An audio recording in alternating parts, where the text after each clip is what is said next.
Champions ট্রফির ফাইনালটা আগেই নিশ্চিত করেছিল ভারত, প্রথম সেমিফাইনালে অস্ট্রেলিয়াকে হারিয়ে। অপেক্ষায় ছিল তারা ফাইনালের প্রতিপক্ষ কে হবে, দ্বিতীয় সেমিফাইনালে নিউজিল্যান্ড দক্ষিণ আফ্রিকা ম্যাচে জিতবে কোন দল। সেইখানটাতে নিউজিল্যান্ড একটা বিস্ফোরক জয় পেয়েছে দক্ষিণ আফ্রিকার বিপক্ষে। কাগজে কলমে বলবে, স্কোর কার্ড বলবে, জয় পরাজয়ের ব্যবধানটা 50 রানের। কিন্তু নিউজিল্যান্ডের জয়টা আরো অনেক বেশি আয়েসি হয়েছে।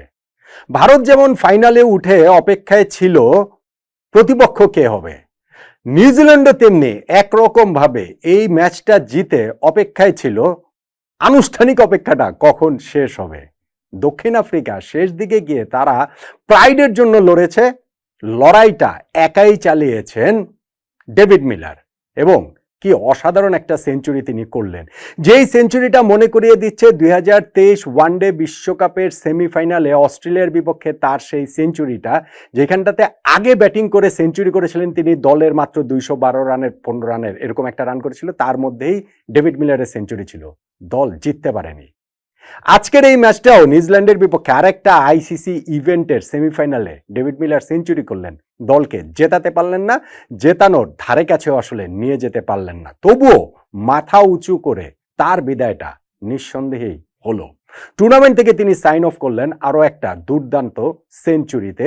শেষে গিয়ে তো ম্যাচের রেজাল্ট শেষে না, অনেক আগে থেকেই ম্যাচের রেজাল্ট নিয়ে আর কোনো আগ্রহের জায়গা ছিল না, বা রেজাল্ট অন্যরকম হতে পারে সেই ভাবনার জায়গাটাও ছিল না। আমি বলছি ঠিক কোন জায়গাটা থেকে।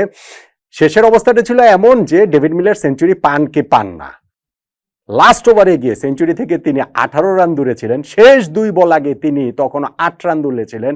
ফিফথ বলটাতে ছক্কা মারার পর শেষ বলে তার 2 রান প্রয়োজন হলো, এবং সেইখানটাতে তিনি ঠিকই দৌড়ে 2টো রান নিয়ে একটা দুর্দান্ত অপরাজিত সেঞ্চুরি করলেন, হোক না সেটা পরাজিত দলে থেকে। নিউজিল্যান্ড তার আগেই ম্যাচটা র্যাপ আপ করে ফেলেছে, তার আগেই তারা তাদের জয়টা নিশ্চিত করে ফেলেছে। কিভাবে জয়টা নিশ্চিত করলো, টার্নিং পয়েন্ট কোনটা, সেটাই হচ্ছে কি আলোচনা, এবং এখানটাতে আপনি অনেকগুলো জায়গাকে সামনে নিয়ে আসতে পারেন। 1 নাম্বার টস জিতেছেন নিউজিল্যান্ডের ক্যাপ্টেন, এইখানটাতে হচ্ছে গিয়ে মিচ সেন্টনার, এবং টস জিতে তিনি যে আগে ব্যাটিং এর সিদ্ধান্ত নিয়েছেন লাহোরের এই ব্যাটিং প্যারাডাইজে, সেটা খুব গুরুত্বপূর্ণ। একটা বিগ স্কোর করাটা গুরুত্বপূর্ণ, এবং যেই দলটা বিগ স্কোর করবে, অপোনেন্ট যে চেস করতে নামবে, সেই রান তাড়া করার একটা প্রেশার থাকবে। সব দলেরই তো আর রান তাড়া করার সময় বিরাট কোহলি থাকেন না। হ্যাঁ, নিউজিল্যান্ড এখানে প্রথমে রান করে তারা 362 রান তুলেছে, কিন্তু মনে রাখতে হবে লাহোরের এই মাঠে চ্যাম্পিয়ন্স ট্রফিতেই কিন্তু 351 রান চেস ডাউন হয়েছে। ইংল্যান্ডের সেই 351 রান টোপকে অস্ট্রেলিয়া জিতে গিয়েছিল, ফলে নিউজিল্যান্ডের 362 টোপকে যে সাউথ আফ্রিকা জিততে পারবে না, পারবেই না, অমনটা বলা যাচ্ছিল না। স্পেশালি যখন আপনি হিসাবে রাখবেন যে শুরুতে রায়ান রিকেলটন আউট হয়ে গেছে, তারপরে একটা 100+ পার্টনারশিপ হয়েছে সাউথ আফ্রিকার ক্যাপ্টেন টেম্বা বাবুমা এবং রাশি ফন ডের ডুসেনের মধ্যে। তখন কিন্তু সেটা মনে হচ্ছিল যে নিউজিল্যান্ডের ব্যাটিং ইনিংসটা যেভাবে এগিয়েছে, ঠিক সেই টেমপ্লেটেই সাউথ আফ্রিকার ব্যাটিং ইনিংসটা এগিয়েছে, কিছু একটা হলেও হতে পারে। 105 রানের সেই ওপেনিং জুটিটা ভেঙেছেন মিচ সেন্টনার, 50 পেরোনো 56 রান করা টেম্বা বাবুমাকে তিনি আউট করেছেন। বাবুমা একটা বিগ শট খেলতে গিয়েছেন, টপেজ হয়ে সেটা স্কাই হয়ে গেছে, সহজ ক্যাচের শিকার হয়ে তিনি আউট হয়ে গিয়েছেন। তারপরেও সাউথ আফ্রিকার এই ব্যাটিং লাইন আপে ফায়ার পাওয়ার কিন্তু অনেক ছিল, এবং ওই মাঝখানের ওই মানে একটা বড় সময় জুড়ে নিউজিল্যান্ডের বোলিংটা যে খুব ভালো হচ্ছিল তেমনটা মনে হচ্ছিল না। মিচ সেন্টার ক্যাপ্টেন তিনি নিজ কাঁধেই দায়িত্ব তুলে নিয়েছেন, শুধুমাত্র এই পার্টনারশিপটা ব্রেক করার ক্ষেত্রে নয়, এরপরে আরো খুবই গুরুত্বপূর্ণ একটা জায়গাতেও। সেটা কখন, যখন তিনি পরপর 2 ওভারে আউট করে দিলেন রাশি ফন ডের ডুসেনকে, তিনি বোল্ড করলেন 69 রানে, এবং ভেরি নেক্সট ওভারটাতেই তার হাইন্ড্রিক ক্লাসেনকে আউট করলেন। হাইন্ড্রিক ক্লাসেন বিগ শট খেলার চেষ্টায় লং অনে ম্যাট হেনরির একটা ক্যাচের শিকার হয়ে তিনি আউট হয়ে গেছেন। এই হাইন্ড্রিক ক্লাসেন ওয়ানডেতে তার সর্বশেষ 5টা ইনিংসই 50+, 4টা ইনিংসই ইনফ্যাক্ট 80+, ফলে এইখানটাতে একজন সেট ব্যাটসম্যান ফন ডের ডুসেন আর হাইন্ড্রিক ক্লাসেনকে পরপর 2 ওভারে আউট করা, এইটাও নাম্বার 2 আপনি টার্নিং পয়েন্টের আরো একটা বড় দাবিদার রাখতে পারেন। 30 ওভার শেষে সাউথ আফ্রিকার স্কোর ছিল 4 উইকেটে 181, শেষ 20 ওভারে তাদের আর 182 রান করতে হবে। খেয়াল রাখতে হবে নিউজিল্যান্ডের ইনিংসেও কিন্তু 30 ওভার শেষে তাদের স্কোরটা এক্স্যাক্টলি 181 ছিল, কিন্তু তাদের উইকেট গিয়েছিল মাত্র একটা।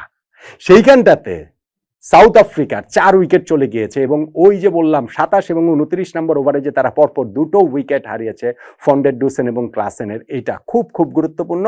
পরবর্তীতে গিয়ে এটার সঙ্গে তারা আর তাল মেলাতে পারেনি। এইডেন মার্ক্রামও কিছুক্ষণ পর রাচেন রবীন্দ্রের বলে কটেন বোল্ড হয়ে আউট হয়ে গেলেন। শেষ 10 ওভারে তাদের 140 রান প্রয়োজন ছিল, হাতে ছিল মাত্র 2 উইকেট। 60 বলে যখন 140 রান প্রয়োজন, তখন আসলে এই প্রয়োজনীয়তা মেটানোর মতো নয়, স্পেশালি হাতে যখন 2 উইকেট থাকে।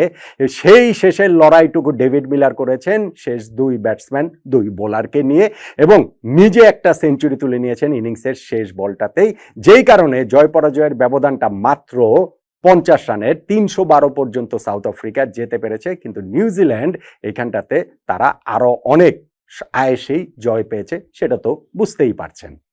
এখন টার্নিং পয়েন্টের আরো দাবিদারের কথা যদি আমি বলি, যে নিউজিল্যান্ডের ব্যাটিং ইনিংসের সেই পার্টনারশিপটা, হ্যাঁ, উইলিয়াম ও রাচিন রবীন্দ্র শুরুতে একটা ওপেনিং পার্টনারশিপটা একটা ভালো পার্টনারশিপ হয়েছে, কিন্তু সেকেন্ড উইকেট পার্টনারশিপে রাচিন রবীন্দ্র, কেন উইলিয়ামসন তারা যে 164 রান অ্যাড করেছে, এটাও টার্নিং পয়েন্টের দাবিদার। 154 বলে 164 রান তারা অ্যাড করেছেন এবং সেইটা নিউজিল্যান্ডকে একটা বিগ ইনিংসের আসলে প্ল্যাটফর্ম গড়ে দিয়েছে। যেটা বললাম 30 ওভার শেষে তাদের 1 উইকেটে 181 ছিল, শেষ 20 ওভারে তারা এক্স্যাক্টলি ওই 181 রান যোগ করেছে। রাচিন রবীন্দ্র আইসিসি ইভেন্টে দুর্দান্ত, 2023 ওয়ানডে ওয়ার্ল্ড কাপের 10টা ম্যাচের মধ্যে তার 3টা সেঞ্চুরি ছিল। এইবারে চ্যাম্পিয়ন্স ট্রফিতে তৃতীয় ম্যাচে তার দ্বিতীয় সেঞ্চুরি হয়ে গেল। 101 বলে 108 রানের অসাধারণ একটা ইনিংস তিনি খেলেছেন। আইসিসি ইভেন্টে 13 ইনিংসে তার 5 নম্বর সেঞ্চুরি হয়ে গেল। কি দুর্দান্ত প্রতিভাবান ব্যাটসম্যান, বুঝতেই পারছেন। তার আউটে কাগিসো রাবাদা পার্টনারশিপটা ব্রেক করেছেন, কিন্তু কেন উইলিয়ামসন অন্য দিক দিয়ে ছিলেন এবং তিনিও তার সেঞ্চুরিটা পূর্ণ করার পরপরই তিনি আসলে আউট হয়ে গেছেন ইনিংসের 40 নম্বর ওভারে। কিন্তু তারপরে গিয়েও ওইখানটাতে সাউথ আফ্রিকা একটা মিনি কামব্যাক দেওয়ার চেষ্টা করেছিল। উইলিয়ামসনের আউট হওয়ার পর 41, 42, 43, 44 এই 4টা ওভারে মাত্র 27 রান নিতে পেরেছিল নিউজিল্যান্ড, কিন্তু শেষ 6 ওভারে তারা আবার নিয়েছে 83টা রান এবং সেইখানটাতে 37 বলে 49 রানের ইনিংস আছে ড্যারেল মিচেলের, 27 বলে অপরাজিত 49 রানের ইনিংস রয়েছে গ্লেন ফিলিপসের। এইটাকে যে শেষ 6 ওভারে 83 রান তোলা, এইটাও একটা টার্নিং পয়েন্টের দাবিদার। কেননা ব্যাটিং প্যারাডাইসে 330-40 সঙ্গে 360-62 একটা পার্থক্য রয়েছে, ফলে শেষ 6 ওভারে 83 রান তোলাটাকেও আমি টার্নিং পয়েন্টের একটা দাবিদার হিসেবেই দেখতে চাই। রাচিন রবীন্দ্র ফ্যান্টাস্টিক চান্সলেস একটা ইনিংস খেলেছেন। হ্যাঁ, ওইখানটাতে কেন উইলিয়ামসন তিনি একটা চান্স দিয়েছিলেন 56 রানের সময়, তার ব্যাট ছুঁয়ে যাওয়া বলটিতে ক্যাচ ধরে রাখতে পারেননি হাইন্ড্রিক ক্লাসেন, এইটাকেও আপনি টার্নিং পয়েন্টের হিসাবের মধ্যে নিয়ে আসতে পারেন। তাহলে দেখেন আমি কতগুলোর কথা বললাম টার্নিং পয়েন্টের দাবিদার, সেটা টস বলুন, কেন উইলিয়ামসনের ক্যাচ মিস বলুন, উইলিয়ামসন রাচিন রবীন্দ্রর 164 রানের পার্টনারশিপ বলুন, তাদের শেষ 6 ওভারে 83 রান যোগ করা বলুন, কিংবা মিচ সেন্টনারের ওই ক্যারিশমা বলুন, টেম্বা বাউমার উইকেটটা না বললেও ওই যে পরপর 2 ওভারে রাসি ফন্ডে ডুসেন ও হাইন্ড্রিক ক্লাসেনকে আউট করে দিয়েছেন সেইটার কথা বলুন। এতগুলোর মধ্যে নিউজিল্যান্ডের এই 50 রানের জয়, তারা যে এই আরো একটা ওয়ার্ল্ড ইভেন্টে আইসিসি চ্যাম্পিয়ন্স ট্রফিতে ফাইনালে উঠে গেল, সেটাকে আপনি টার্নিং পয়েন্ট কোনটাকে বলবেন? দেখুন, আমি খুব ক্লোজ, সবগুলো আসলে ক্লোজ, কিন্তু আমার কাছে মনে হচ্ছে যে অবশ্যই ওই পার্টনারশিপটা না হলে, 164 রানের পার্টনারশিপ না হলে তার এত বড় রানের ভিত্তি হয় না, সেটা ঠিক আছে। কিন্তু আমার কাছে মনে হয় যে শেষ 6 ওভারে যে তারা 83 রান তুলেছে না, শেষ বিচারে গিয়ে এইটা আসলে টু মাচ হয়ে গিয়েছিল সাউথ আফ্রিকার জন্য।